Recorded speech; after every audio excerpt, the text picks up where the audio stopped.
Hola, bienvenidos a Enfoque Derecho, una nueva edición de entrevistas y tenemos el placer de contar con la viceministra de Comercio Exterior y Turismo, la también egresada de la Pontificia Universidad Católica del Perú, Esa Mera Gómez. ¿Cómo está? Mucho gusto.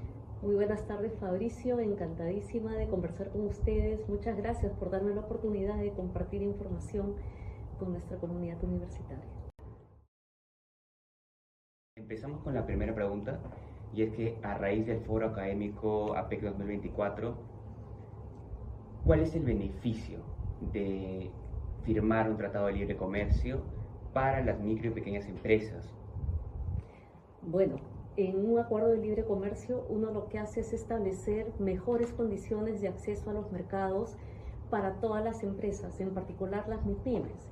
Por ejemplo, ¿qué cosa negociamos en un acuerdo comercial? Inicialmente la desgravación de los aranceles. Queremos llegar con mejores precios para tener mayores oportunidades de ingresar a ese mercado y adicionalmente negociamos otras disciplinas precisamente que tienen por objetivo facilitar y asegurar la fluidez del comercio entre los países que firmamos el acuerdo comercial. En ese sentido, ¿cómo se puede generar un balance en el acuerdo, en el Tratado de Libre Comercio? Porque China tiene bastante presencia en nuestro país, pero los emprendedores peruanos no tienen esa misma presencia en China. ¿Cómo es que se podría incentivar a los empresarios peruanos para que entren en este mercado tan grande como es el de China y también el que ahora se va a negociar de Indonesia? Es un desafío importante, siempre lo ha sido negociar con economías tan grandes, ¿no? China es el segundo país más poblado del mundo.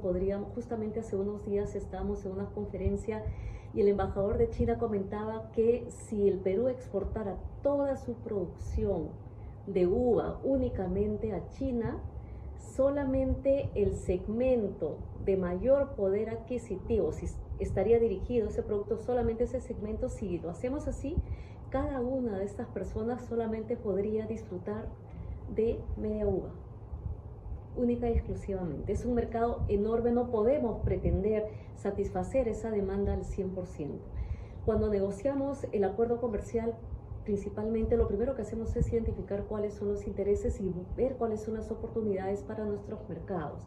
Por ejemplo, el hecho de que China sea tan grande y Perú sea una economía relativamente pequeña de 30 millones de habitantes, no quiere decir que no tengamos ventajas y oportunidades para acceder a ese mercado. No solamente hablemos de la exportación que podemos hacer, sino también de la importación. Nuestras MIPYMES principalmente actualmente importan de manera relevante insumos para la elaboración de sus productos y sea para comercialización interna o para una exportación posterior. De igual manera también compramos bienes de capital, muy importante para ir incorporando nueva tecnología en nuestros procesos productivos, que es algo que nosotros estamos necesitando. Por ejemplo, este acuerdo comercial con China particularmente nos ha permitido poder contar con productos de tecnología como teléfonos, cables, todos los implementos para celulares y computadoras de este mercado a precios más asequibles porque tenemos una mayor oferta que entramos, ¿no? ¿Cómo es el proceso de negociación de un tratado de libre comercio? Bien, gracias por la pregunta. Creo que es importante comentarles cómo se lleva adelante este proceso. Empieza de la manera, puede ser de una manera muy casual. Dos presidentes se encuentran en el marco de una reunión de APEC, por ejemplo, que así han surgido varios de los acuerdos comerciales que tenemos. Empieza el interés, ¿por qué nuestras economías no se acercan? Si estamos en APEC, comienzan las conversaciones. Paso siguiente, los equipos técnicos se reúnen para comenzar a identificar cuáles son esos puntos de interés y las oportunidades que se puedan presentar. Una vez que encontramos que tenemos puntos de interés que queremos, digamos, intercambiar comercialmente, trabajamos un documento. Eso lo ponemos en blanco y en negro en un papel en el cual se llama términos de referencia y la negociación, en el cual se establece todas las condiciones que se deben considerar para la negociación del acuerdo.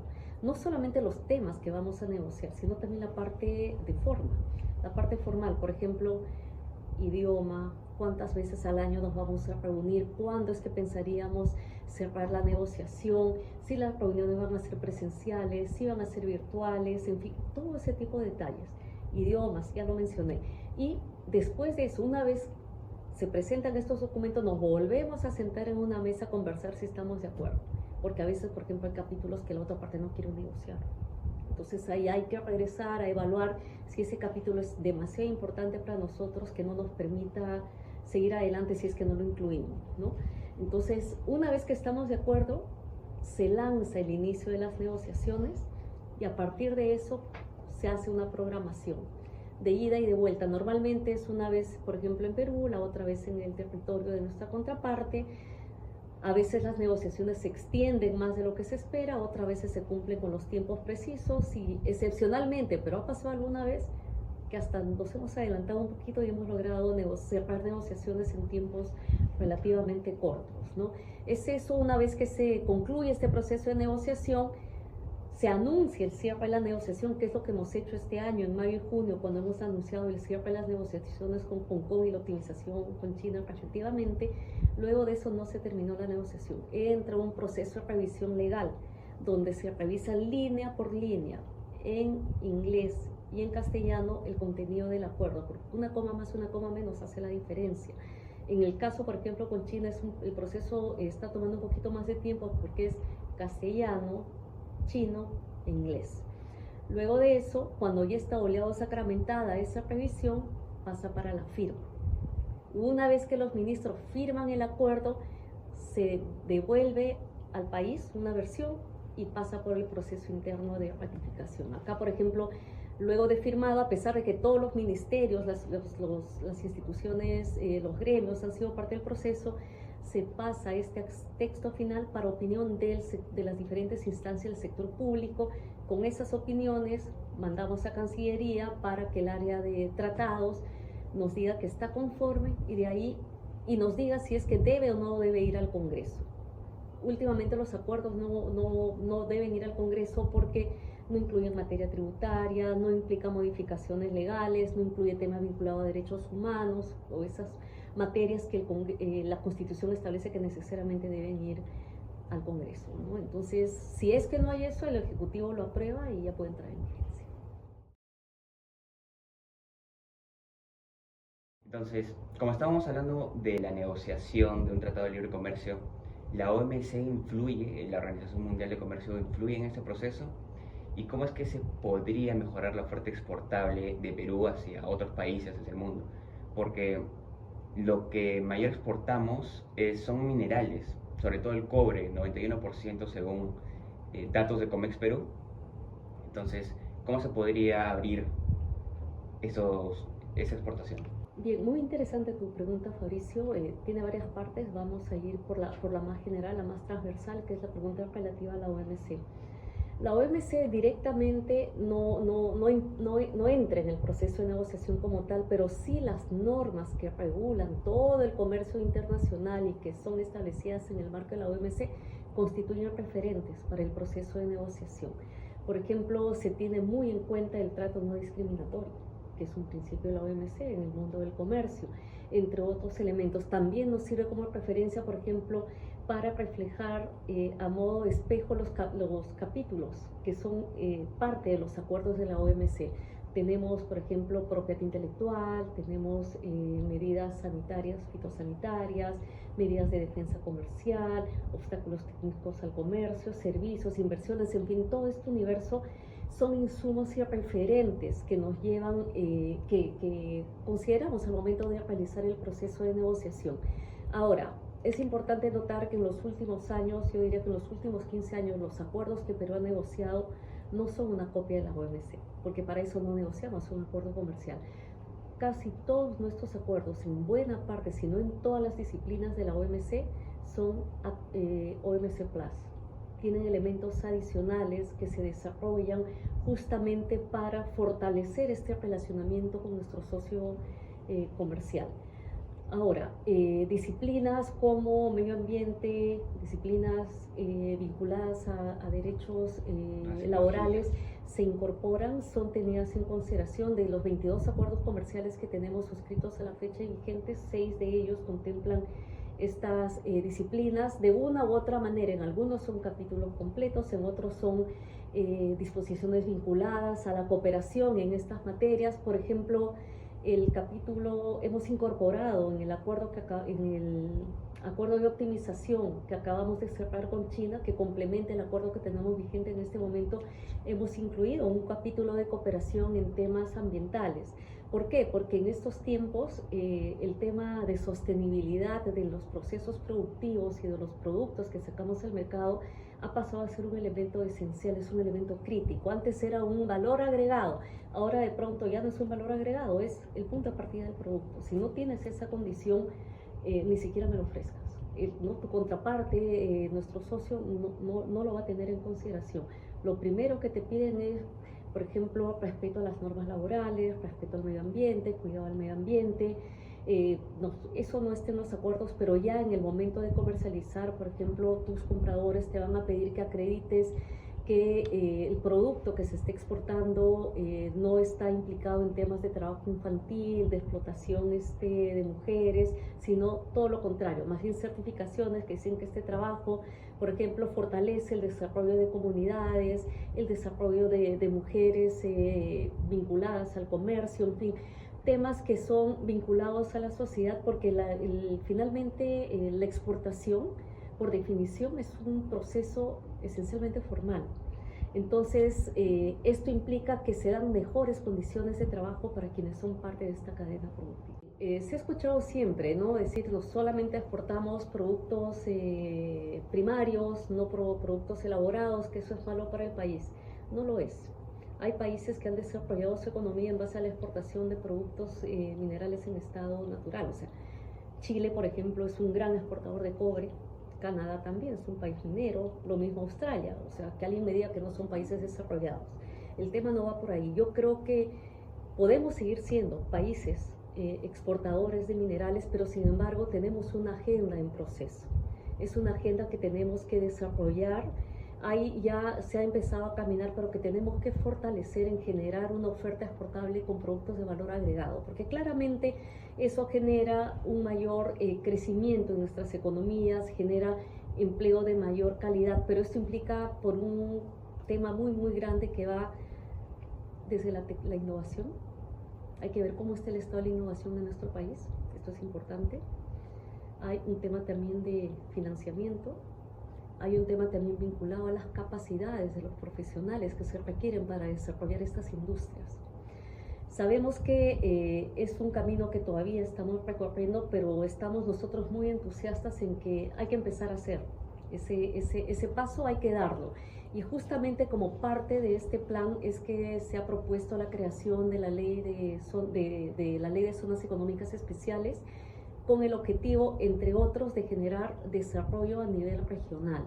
Estas zonas económicas especiales establecen un espacio con un régimen tributario particular, entre otros incentivos, y el objetivo es invitar a empresas de afuera, a empresas internacionales que se establezcan en estas zonas económicas especiales y que aprovechen los beneficios que nuestros acuerdos comerciales tienen, no solamente para exportar, o sea, pensando en que ingresen esos productos al Perú, sino establezcan en Perú su base de exportación hacia la región, ¿no? Ya sea a Sudamérica y, por qué no, Centro, Norteamérica y al resto del mundo.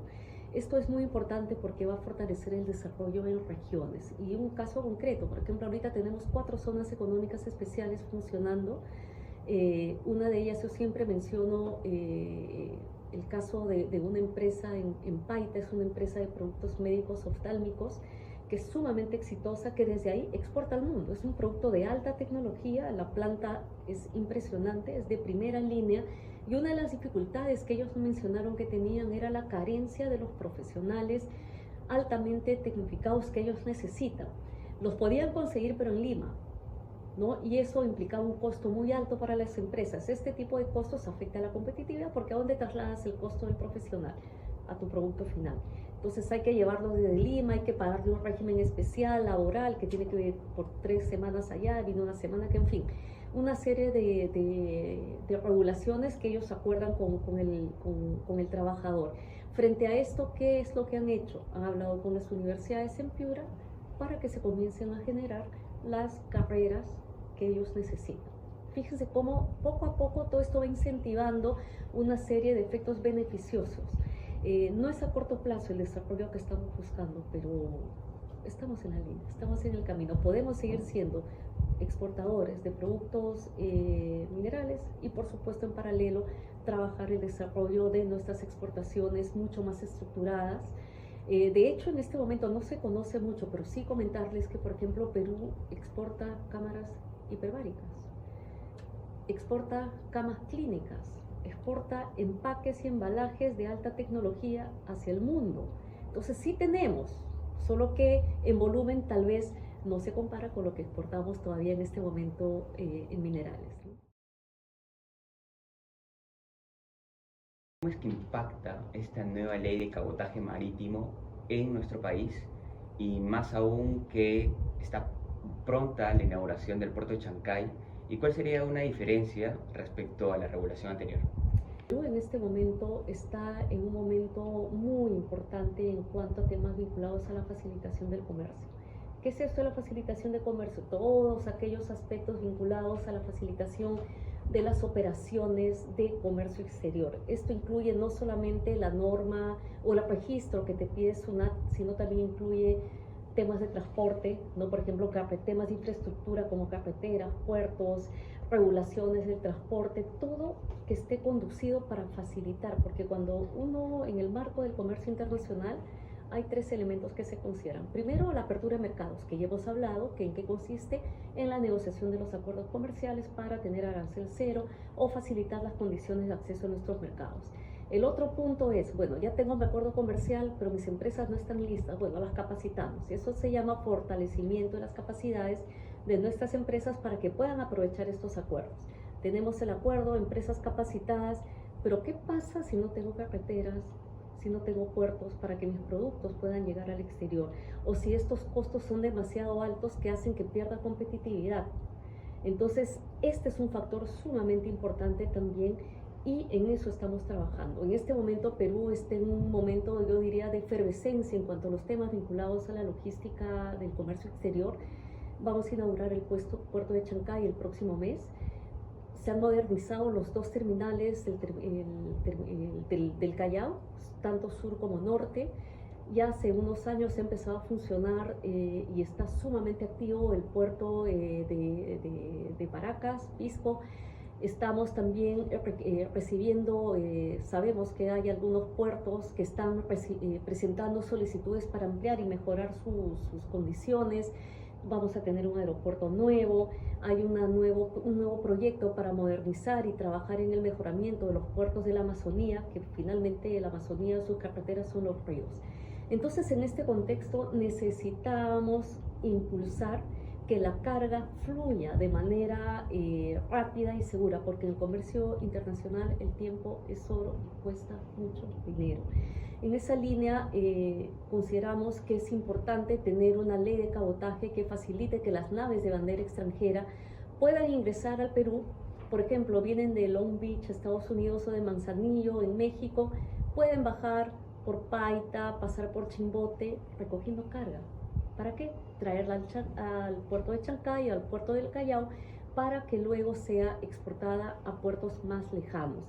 Antes, la ley de cabotaje anterior fue dada por un periodo de 3 años, donde se permitía que las naves de bandera internacional pudieran prestar este servicio, porque estaba solamente permitida para naves de bandera nacional. Pero resulta que no tenemos esa fuerza naviera nacional para que preste este servicio. Entonces, si vamos a estamos esforzándonos muchísimo para mejorar nuestras condiciones logísticas, la ley de cabotaje era muy importante.